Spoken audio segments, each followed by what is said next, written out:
Hello guys, আসসালামু আলাইকুম। আজকে আপনাদেরকে দেখাবো কিভাবে ভুনা খিচুড়ি রান্না করতে। এই জন্য নিতে হবে পেঁয়াজ, রসুন এবং মরিচ বাটা। এরপর নিতে হবে কয়েক টুকরো আলু এবং মসুর ডাল। সেটাকে ধুয়ে নিতে হবে সুন্দর করে। আমরা বিফ তৈরি করার জন্য এখানে নিয়েছি প্রায় 7 থেকে 800 গ্রাম গরুর মাংস। এটাকে আমরা প্রথমে কাটা মরিচ, রসুন, কাটা পেঁয়াজ দিব। এরপরে আমরা এখানে অ্যাড করব জিরা বাটা এবং মশলা বাটা।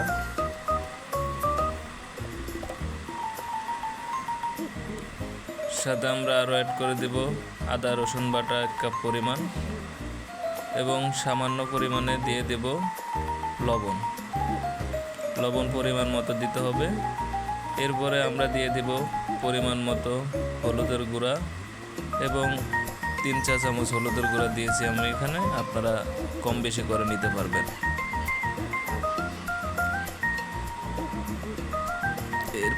এরপরে আমরা দিয়ে দেব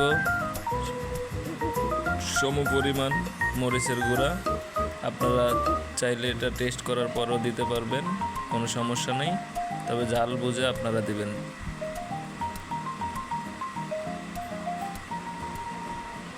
এরপরে আমরা এখানে তেল অ্যাড করে দিব, যাতে পরবর্তীতে আমাদের তেল না লাগে ততটুকু পরিমাণ আমরা তেল অ্যাড করে পুরো মাংসটারে মাখিয়ে নিব। মাখিয়ে নিয়ে আমরা মাংসটারে প্রায় 20 থেকে 30 মিনিট আমরা ফ্রিজে ঠান্ডা অবস্থায় রেখে দেব। মশলা মাখানোর পরে এই কাজটা করতে হবে। এরপরে হবে কি, পুরো মাংসটার ভিতরে মশলার ফ্লেভারটা ঢুকবে এবং স্বাদটুকু অক্ষুণ্ণ থাকবে।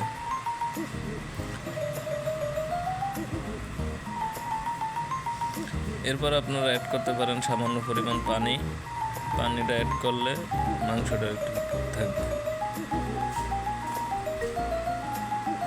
এরপরে আপনারা সামান্য চুলার হাইট মিডিয়াম রেখে চুলা জ্বালিয়ে দিয়ে সেখানে কড়াইটা দিয়ে দিবেন। দিয়ে ঢাকনা দিয়ে ঢেকে দেওয়ার পরে প্রায় 10 থেকে 15 মিনিট পরে এরকম যখন একটা ব্লোক আসবে তখন নেড়ে দিতে হবে। নেড়ে দিয়ে আবার ঢেকে দিতে হবে। এরপরে আমরা এর পাকে নিয়ে নেব মসুর ডাল, চাল এবং আলুরে ধুয়ে নিতে হবে। তারপরে আরও 15 থেকে 20 মিনিট পরে আইসে আর একটু নেড়ে দিতে হবে। নেড়ে চেড়ে দিয়ে দেখতে হবে কি অবস্থা। এরপরে আমরা এখানে অ্যাড করব দারচিনি, তেজপাতা অ্যাড করে দিব গ্রানের জন্য। তারপর আরও 10 থেকে 15 মিনিট পরে নেড়ে দেখব মাংসের তেল উঠছে কিনা। তেল উঠে আসলে বোঝা যাবে যে মাংস সিদ্ধ হয়ে গেছে।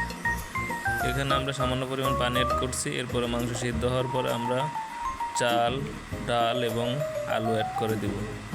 চাল, ডাল, আলু অ্যাড করার পরে আমরা চাল, ডাল, আলু এবং মাংসটাকে সুন্দর মতো নেড়ে সব কিছু একসাথ করে নেব। একসাথ করার পরে আমরা যেটা করব,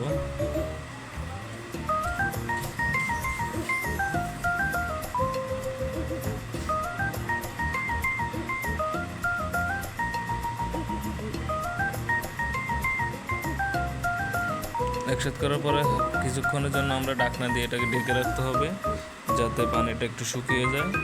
ঢাকনা দিয়ে ঢেকে রাখার কতক্ষণ পরে দেখবো যে পানিটা একটু শুকিয়ে গেছে কিনা। শুকিয়ে যাওয়ার পরে যখন দেখবো যে তেলটা আলু এবং ডাল চালের সাথে একসাথে হয়ে গেছে, তখন আমরা তারপর এখানে ঢেকে দিব। ঢেকে দেওয়ার পরে যখন সব কিছু অ্যাড হয়ে যাবে, তখন আমরা চাল, ডাল, আলু সিদ্ধ হওয়ার জন্য সম পরিমাণ পানি দিয়ে ঢাকনা দিয়ে ঢেকে দেব। এবার হয়ে গেছে আমাদের বিফ খিচুড়ি। সেই স্বাদ আপনারা চাইলে বাসায় ট্রাই করতে পারেন এবং যারা নতুন আছেন আমার চ্যানেলটি সাবস্ক্রাইব করে দিবেন। ধন্যবাদ।